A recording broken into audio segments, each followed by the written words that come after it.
여러분 안녕하세요. 김유경입니다. 오늘은 분사에 대해서 이야기를 해보도록 할게요. 분사 모양부터 일단 얘기해 보도록 하죠. 자, 분사는 현재 분사가 있고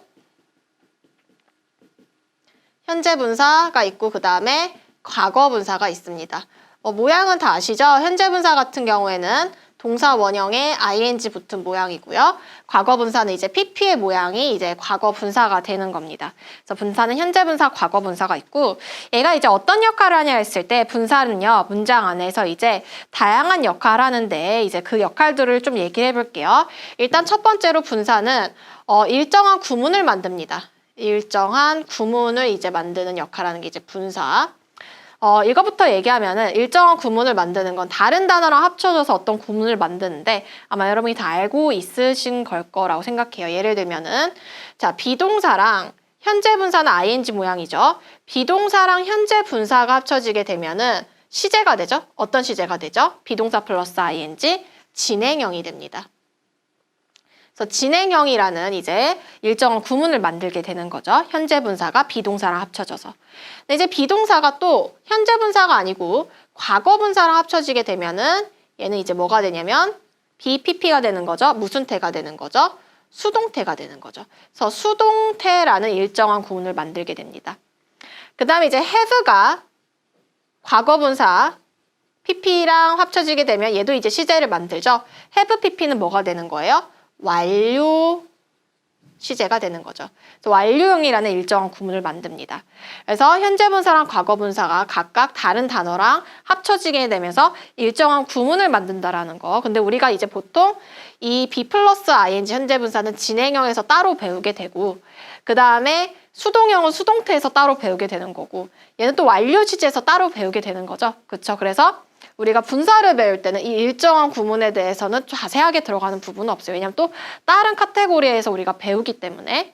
근데 이제 두 번째 역할이 뭐냐면은 이 분사라는 애가 문장 안에서 형용사 역할을 한다라는 겁니다. 형용사의 대표적인 역할은 두 가지가 있습니다. 첫 번째로 어떤 역할을 하냐면은 수식하죠. 뭐를 수식하죠? 명사 또는 대명사를 수식하는 역할을 합니다. 그 다음 이제 두 번째로 어디 자리에 나올 수가 있냐면 보어 자리에 나올 수가 있습니다. 보어는 주격 보어, 목적격 보어 다 해당하는 거예요. 그래서 분사도 형용사 역할을 할 수 있기 때문에 명사, 대명사를 수식할 수가 있고요. 그 다음에 보어 자리에 나올 수가 있습니다. 이제 분사의 역할은 세 가지거든요. 두 가지까지 우리가 얘기했고 마지막 세 번째가 분사 구문을 만든다라는 겁니다. 분사 구문은요, 우리가 이제 다른 강의에서 좀 더 자세하게 살펴볼 거예요. 자, 오늘은 그래서 우리가 뭐에 대해서 배울 거냐면 이 두 번째 역할에 대해서 배울 겁니다. 분사가 형용사 역할을 해서 명사 또는 대명사를 수식하고 그 다음에 어디 자리에 오는 거? 보어 자리에 오는 거에 대해서 우리가 자세하게 살펴보도록 하죠. 자, 그러면 우리가 이제 뭐에 대해서 얘기를 할 거냐면은 먼저 첫 번째로 명사 또는 대명사를 수식하는 것부터 우리가 이야기를 해보도록 할게요. 자, 분사가 명사 또는 대명사를 수식할 때 자, 분사는 현재 분사가 있고 과거 분사가 있다라고 했죠. 일단은 어떤 자리에서 어떤 위치에서 명사 또는 대명사를 수식하냐 했을 때 이 명사 또는 대명사가 있을 때 분사가 명사 또는 대명사 앞에서 수식에 들어갈까요? 뒤에서 수식에 들어갈까요? 자, 앞에서 수식에 들어갈까요? 뒤에서 수식에 들어갈까요? 앞뒤 모두에서 수식에 들어갑니다. 근데 이제 어떤 차이점이 있냐면은 분사가 자기 혼자 나오게 되면은 짧기 때문에 명사 또는 대명사 앞에서 수식에 들어갑니다. 하지만 분사가 자기 뒤에 뭔가를 데리고 나올 수가 있거든요. 이런 식으로 분사가 자기 뒤에 뭔가를 데리고 나와서 길어지게 되면은 영어에서는 긴 거는 뒤로 빼려는 성격을 가지고 있어요. 그래서 길어지게 되면은 분사가 명사 또는 대명사 뒤에서 수식에 들어가게 됩니다. 예를 들면은 우리가 깨진 창문이라고 했을 때 The broken window라고 표현해주면 되거든요. broken이 이제 PP 과거 분사가 되는 거죠. 자, 그러면 이렇게 들어가주면 돼요. broken이 혼자 나왔죠? 그렇기 때문에 window 앞에서 수식에 들어가. 왜? 짧기 때문에. 그런데 텀에 의해서 깨진 창문이라고 하면은 window broken by Tom 이렇게 되는 거죠. 그럼 by Tom이라고 해서 뭔가 뒤에 길어졌어. broken 혼자 나온 게 아니죠. by Tom이란 걸 텀에 의해서라는 걸 가지고 나왔기 때문에 길어졌기 때문에 이때는 window 뒤에서 수식에 들어갑니다. 하지만 해석은 똑같아요. 똑같이 깨진 창문인데 얘는 텀에 의해서 깨진 창문이 이렇게 되는 거예요. 그래서 다시 한번 정리하면 분사가 혼자 나오게 되면은 명사 또는 대명사 앞에서 수식에 들어가고 뒤에 뭔가를 데리고 나오면은 뒤에서 수식에 들어간다라는 거 잡고 가시면 됩니다.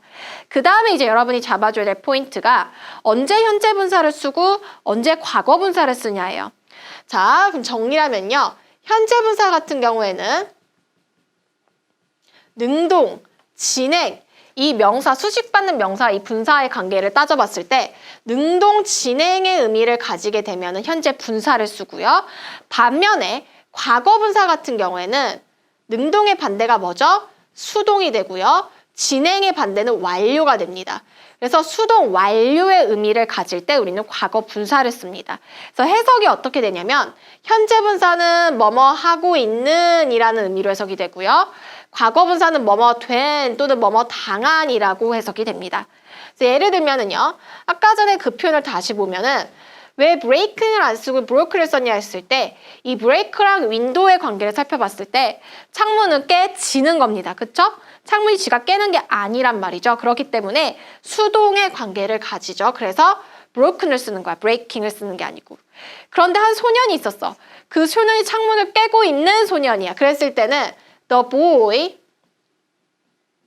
그때는 뭐로 들어가줘야 돼? breaking the window가 돼야겠죠. 왜냐하면 자, 이 boy랑 break의 관계를 따져봤을 때 이 소년이 깨지는 게 아니고 그 창문을 깨는 거죠. 깨는 거기 때문에 얘는 능동의 의미를 가지는 거죠. 그렇기 때문에 이때는 현재 분사가 들어가서 깨고 있는 창문을 부수고 있는 소년 이렇게 들어가는 겁니다. 이해되셨나요, 여러분? 자, 그래서 현재 분사는 능동 진행의 의미, 과거 분사는 수동 완료의 의미고요. 해석은 각각 현재 분사는 뭐뭐 하고 있는, 그 다음에 과거 분사는 뭐뭐 된이라고 해석해 주시면 됩니다. 괜찮나요? 그럼 선생님 여기서 진행하고 능동하고 수동을 알겠어요. 그런데 진행하고 완료의 의미는 뭐예요? 라고 했을 때 예를 들면 이런 거 봐보죠. used car 이라는 표현. 물론 차는 사용이 되기 때문에 수동의 의미를 가지기도 하지만은 used car라는 거는 중고차라는 의미를 가집니다. 그러니까 이미 써버린, 완료돼버린 거예요. 그래서 이제 used를 쓰는 겁니다. 또는 좀 더 우리가 이제 뭐 이렇게 상황을 설명해 보도록 하죠. 나무고요. 선생님이요. 그랬을 때, 때는 가을입니다. 자, 그랬을 때 봐보세요. 자, 이 나무에서 이파리가 떨어지는 걸 내가 봤어요. 이파리가 떨어지고 있는 이 순간을 봤어요. 그래서 내가 이제 떨어지고 있는, 진행이죠, 여러분. 떨어지고 있는 나무 이파리들을 봤어요. 그랬을 때 뭐가 될까요? falling leaves가 되는 거예요. 그런데 이미 떨어져 버린 나뭇잎, 이거 낙엽이라고 하죠. 이건 이미 완료된 거죠. 그럴 때 뭐가 될까요? fallen leaves가 되는 거예요. 낙엽이 되는 겁니다. 물론 우리는 낙엽을 더 많이 쓰겠죠. 이 떨어진 순간을 볼 일은 많이 없을 테니까. 그래서 이게 이제 진행과 완료의 의미라고 생각을 하시면 됩니다. 어렵지 않죠, 여러분? 그래서 우리 이제 교재로 오게 되면은요. 자, 현재 분사는 이제 뭐 노래 부르고 있는 소녀가 되는 거죠. 능동적인 거니까 이제 진행형을 쓰는 거죠. 진행형 죄송해요. 현재 분사를 쓰는 거죠. 근데 이제 모일, 에그는 이제 그 모일 되는 색깔이 왜 검정색이 나오죠? 자, 삶아진 거잖아요. 지가 삶아요? 달걀이? 아니죠. 삶아진 거기 때문에 PP의 형태가 되는 거죠. 그리고 수식하는 위치도 확인해보세요. Singing a beautiful song 길어졌죠. 그러니까 뒤에서 수식에 들어가. 이제 모일드 같은 경우에는 혼자 나왔기 때문에 에그 앞에서 수식에 들어가는 거죠. 그쵸? 네. 자, 그 다음에 쭉쭉 가볼게요. 자, 감정을 나타내는 분사는 뭐냐면은 우리가 이제 excite란 단어를 봐보자. excite는 흥분을 주다라는 의미를 가집니다. 내가 이제 근데 영화를 보고 있었어요. 그랬을 때 이 영화는 나한테 이 흥분이란 감정을 줍니다. 그리고 나는 흥분이란 감정을 어때요? 받죠. 그랬을 때 excite의 어떤 형태를 쓰냐 했을 때 자, 내가 흥분이란 감정을 받으면 받는 거기 때문에 수동이죠. excited를 씁니다. 하지만 이 영화 입장에서는 흥분을 주는 거기 때문에 exciting을 쓰는 거예요. 이렇게 생각하시면 편해요. 그래서 the movie was exciting이고 보통 사람한테는 감정을 받는 거기 때문에 pp를 많이 쓰겠죠. 내가 흥분됐어, 내가 신났어, I was excited가 들어가면 되는 겁니다. 그래서 그런 내용이 나온 거예요. 뉴스는 이제 놀람을 주는 거죠. 그러니까 the news was surprising으로 들어가겠죠. 근데 내가 놀랐어, 그럼 I was surprised가 들어가는 거예요. 괜찮나요, 여러분? 오케이. 자, 경험은 어떤 즐거움이라는 어떤 감정을 주는 거죠. 그러니까 pleasing이 들어가줘야 되는 거예요. pleased가 아니고요. 그래서 그런 내용이 나와 있는 걸 볼 수가 있습니다. 네, 쭉쭉 가서요. 자, 이제 보어로 쓰이는 것 좀 봐볼게요. 내가 첫 번째로 형용사 역할 중 하나가 명사 또는 대명사 수식하는 것도 있지만 두 번째 역할이 뭐라고 했어? 보어 자리에 나올 수도 있다고 했죠. 그쵸? 자, 보어는요. 이제 주격 보어가 있고 주어를 보충 설명하면 주격 보어, 그 다음에 목적어를 보충 설명하면 목적격 보어라고 하죠. 주격부터 보게 되면은요. 주격 보어. 예를 들면은 he stand 이걸 하자. he is standing singing a song. 똑같아요. 현재 분사는 진행의 의미를 가지는 거예요. 그는 서 있는 중입니다. 노래를 부르면서 이렇게 되는 거죠. 그래서 he에 대해서 지금 보충 설명에 들어가는 겁니다. singing a song이. 근데 이렇게 들어갔다 했죠. He is sitting surrounded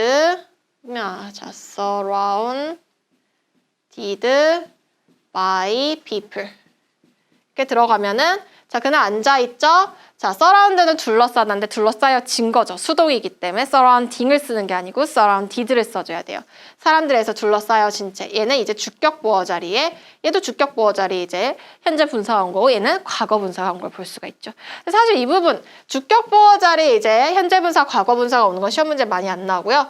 뭐가 이제 많이 나오냐면 목적격 보어 자리에 나오는 게 이제 시험 문제 자주 나오죠. 어떤 식으로 나오냐면 여러분 오형식 기억나나요? 오형식에서 여러분 지각동사가 나왔을 때 이 목적격 보어 자리에 이제 현재 분사나 과거 분사 이게 뭐냐면 이거 이렇게 설명할게. 이렇게 설명하는 게 더 좋아요. 주어, 동사, 목적어, 목적격 보어. 내가 이건 오형식에서 자세히 동사의 종류 나온 거에서 자세히 설명했는데요. 오늘 간단하게 할게요. 이거 너무 자세히 2번인가 설명했어요, 선생님이. 다른 그 강의 팁에서요. 개념 팁에서요. 이 목적어랑 목적격 보어의 관계가 수동일 때는요. 이 목적격 보어 자리에 우리는 과거분사 PP를 씁니다. 여기 지각동사, 사역동사가 나오더라도. 그러니까 지각동사, 사역동사가 나왔을 때 동사 원형하고 ing가 현재 분사죠. 쓴다라는 건 얘랑 얘의 관계가 능동일 때를 전제하는 거야. 목적어, 목적격 보어 될 때는 이 목적격 보어 자리에 과거 분사를 써줘야 돼요. 예를 들면은 I heard 지각동사가 나왔지만 my name called by him 뭐 이렇게 해보죠. 왜 이상하다. 자, by him 이렇게 했을 때 자, call에 알맞은 이제 형태를 쓰라고 했을 때 내 이름은 그에 의해서 불려지는 거죠. 그쵸? 그래서 여기 지각동사가 나왔다 하더라도 여기다 뭐를 써줘야 되냐면 called라고 해서 과거 분사 PP 형태를 써줘야 되는 거예요. 그래서 지금 과거 분사가 목적격 보어 자리에 나온 걸 볼 수가 있죠. 근데 만약에 이렇게 됐어. I heard him call에 알맞은 형태의 my name. 나는 들었어요. 내 이름을 부르는 거를. 그가 목적어고 call이 목적격 보어일 때 그는 부르는 거죠. 얘는 능동의 관계죠.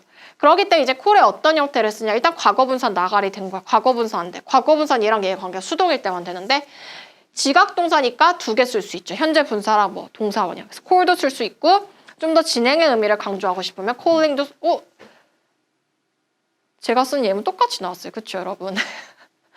네, 뭐 이게 신기하다고. 네, 어쨌든지 간에 그래서 이제 calling이나 call을 써줘야 돼. call도 많이 call을 써줘야 된다라는 거 여러분 보시고 가면 됩니다. 뭐 그런 내용이 나와 있는 걸 볼 수가 있어요. 여기서도 봐보세요.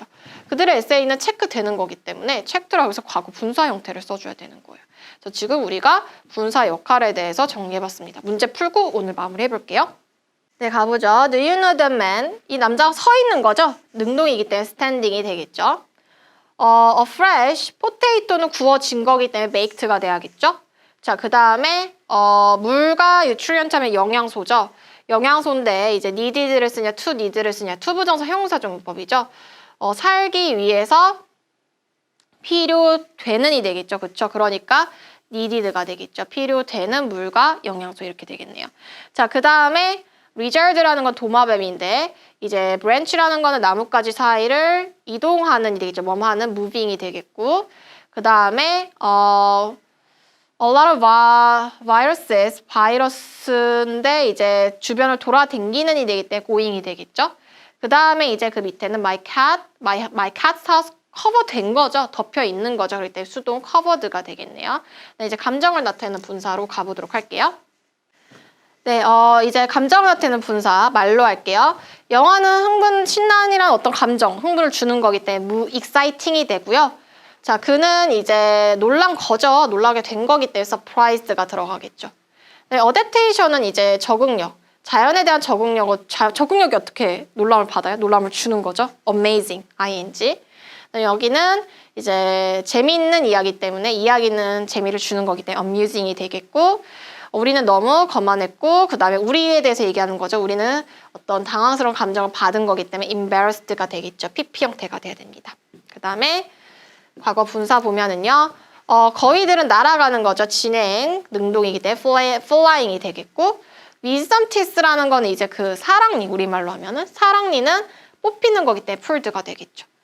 shooting star 하면 이제 별똥별은 떨어지는 거죠. 그래서 이제 능동 falling이 되겠고 내 돈은 훔쳐지겠죠. 돈이 어떻게 훔치겠어요? 그래서 stolen이 되겠고요.